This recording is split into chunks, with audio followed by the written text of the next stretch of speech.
The Trump administration is making it crystal clear the days of coddling terrorists and criminal aliens are over. The White House press secretary said unequivocally this administration is not going to tolerate individuals having the privilege of studying in our country and then siding with pro-terrorist organizations that have killed Americans. The results are already in. ICE has executed a massive operation in Houston, arresting 646 criminal illegal aliens. Of those detained, 543 had criminal charges or convictions, including violent felonies. FBI Director Kash Patel confirming multiple arrests of drug traffickers in Florida. America is finally getting serious about border security. And while President Trump deports criminals and terrorists, are you battling your own invasion, chronic pain? Like border security, your body needs protection from inflammatory attackers. Dr. Josh discovered a turmeric extract 200 times more powerful than a regular turmeric that enforces a zero-tolerance policy on inflammation, deporting pain from your body like ice removes criminal aliens. This border security for your body has helped hundreds of thousands of Americans avoid expensive surgeries and ineffective medications. I've experienced this medication for myself. Visit goldenrevive.com/NNN to learn Dr. Josh's exact method for securing your body's borders against the invasion of pain. Okay, let's get into it now. Secretary Noem talking about the bureaucratic leakers. Bureaucrats. And is there anything you can share with me about any commonalities between these leakers? Like, what drives them? Are they ideologues? Do they believe in illegal immigration? Like, why are they doing this? Bureaucrats, and they don't like integrity in our government system. They want the status quo. They perhaps don't believe in support in President Trump and what he's doing to make America safe again. So that's one of the reasons that what they're doing has so clouded their judgment that they don't recognize that every single day they don't necessarily, I think, grasp the severity of what they're doing. They're putting people's lives in danger because they have a dislike for what President Trump is doing. But they like things to stay the way that they are with no accountability, and we're holding them accountable. Is there anything you can share? And of course, she's talking about the fact that there were leakers who were telling people on the ground when these ICE raids were going to happen, putting actual lives at risk. And now they've identified two. We're learning, as I learned last week at the White House, that they are now going to be referred for criminal prosecution. And if there's one thing that we want to see, it's the perp walk. We need to see a perp walk. We need to see arrest. I know you guys want to see it too, and it's about time. Here we have the press secretary talking about, I brought this up yesterday. This is the CPB Home app that has now been updated. Notify the U.S. On another very important issue for the president, he continues to work hard to secure the border. If you missed it yesterday, CBP launched an enhanced home mobile app with a new feature, the Intent to Depart, which offers unlawfully present aliens or those aliens whose parole has been revoked an orderly and defined process to notify the U.S. government of their intent to depart the country. The CBP Home app strengthens our mission to secure the border and provides illegal aliens with a straightforward way to leave now before facing much harsher consequences later.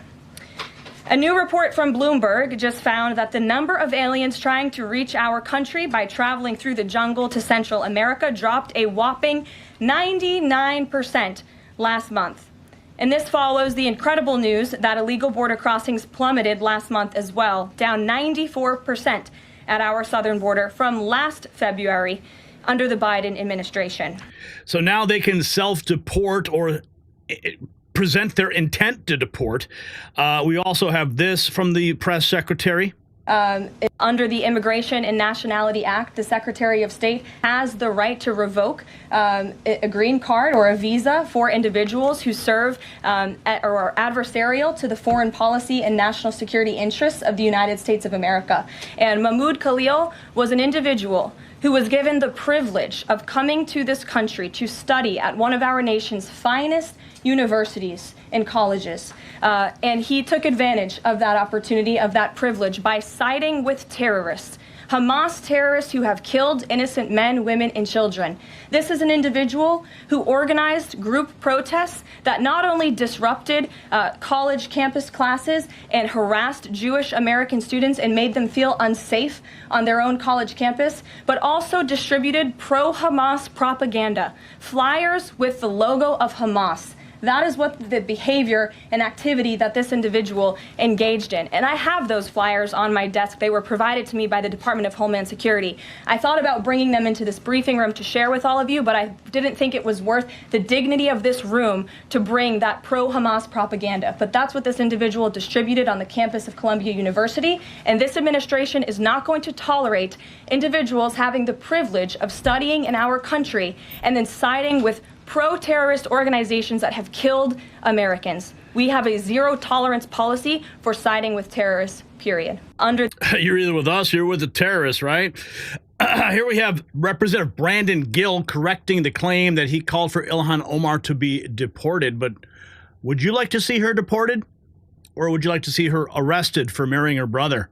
I'll let you guys battle that one out in the comments. I think you got a pretty simple answer there, but let's listen. Or your to this separate story. You've called for far-left Congresswoman Ilhan Omar to be deported for allegedly helping illegal aliens avoid deportation. The Congresswoman responded to you today on CNN. Let's please get your reaction to this. Whether you are a permanent resident or you're a citizen, you have constitutional rights. And it is really important for people to know those rights. I know that it is red meat for his base that are xenophobic and racist to say to them that I am going to find a way to arrest and deport a member of Congress who he thinks is... She says it's racist and xenophobic.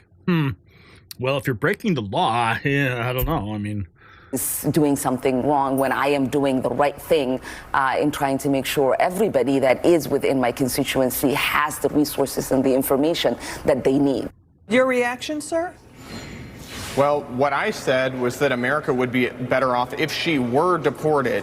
Let me tell you, for the past 4 years, Joe Biden and the Democrats, herself included, have facilitated the invasion of this country of 15 million illegal aliens. And what she's doing now as a sitting member of Congress is teaching illegal alien Somalis how to evade ICE. We have illegal aliens right now murdering and raping and pillaging our people with virtual impunity, and that is because of lawmakers like her who are facilitating this invasion. I think it's disgusting, but let me tell you one other thing, which is that Republicans are done playing this racist game. This doesn't intimidate us anymore. We need leaders in Washington who are going to look out for the American people, for American citizens, not for foreigner illegal aliens. And all of her actions and her comments since then suggest that she is more interested in advancing the interests of illegal aliens than she is in looking out for American citizens. Yeah, and I believe that that is.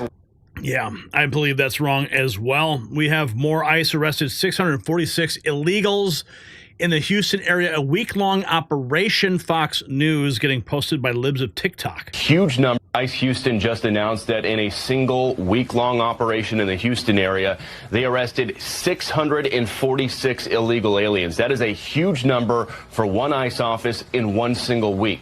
ICE says 543 of those illegal aliens were criminals, 140 of which were aggravated felons, 34 were sex offenders or pedophiles, and 52 had drug trafficking or drug possession charges. This is by far the most arrests we've seen from a single operation under this new Trump administration. Let's go. Keep going. Here we have more from FBI Director Kash Patel. An official post this morning. FBI executed multiple warrants, arrested 5 members of drug trafficking ring in Pasco County, Florida. Thank you to our brave agents, SWAT teams, and local enforcement partners on the ground for their assistance. And posted some images from those arrests and those raids. Yep. Goodbye. So zero tolerance in full effect. Here we have BlackRock CEO Larry Fink issuing a warning to President Trump about the danger of conducting mass deportations. Really? I do believe deportations and the speed at which this is happening is going to have severe impact on the agricultural sector and the construction sector. I've talked to CEOs in the ag sector, and they remind me that 70% of the men and women who work in the agriculture were not born in the United States. Many of them are U.S. citizens now, many of them have work permits, and many of them don't. And many of them don't, he said. Okay. 40% of the construction workers were not born in the United States. You add that up, and what's going on, I think we're going to start seeing, especially when spring and the spring. Wait a second. So is he saying what, that Trump's going to deport 40% of those individuals because they weren't born here? I think it's very simple. If you are an American citizen, you can stay. If you're not, you got to go. So I highly doubt that of that 40%, you're going to have the entire 40% being deported. Okay, I think a smaller percentage of those individuals are going to be deported. So Larry Fink is just trying to spread more fear on CNBC. Crops arrive. Are we going to have enough workers to harvest the crops? And all right, and now, you know, with the whole idea that we're going to have to use a private capital to build out this economy, are we going to have enough workers? I've even told members of the Trump team that we're going to run out of electricians as we build out AI data centers. We just don't have enough. So oh, man. Talk about fear-mongering from Larry Fink. Okay. Yeah, so let's see. Lots going on the ICE sector, and zero tolerance is in full effect, folks. But the contrast couldn't be clearer. For years, Democrats pretended there was no border crisis while American communities suffered from drugs, crime, and terrorism. Now President Trump is taking decisive action to protect our citizens and restore the rule of law. Criminal aliens are being arrested, terrorist sympathizers are being deported. Our immigration system is finally working for Americans, not against them. But this brings up an uncomfortable question. Why did Democrats fight so hard to prevent these common sense security measures? Were they more concerned with importing potential voters than protecting American lives? Drop a comment below. And make sure you get your next news hat from our merch shop and show the world where you stand with real news.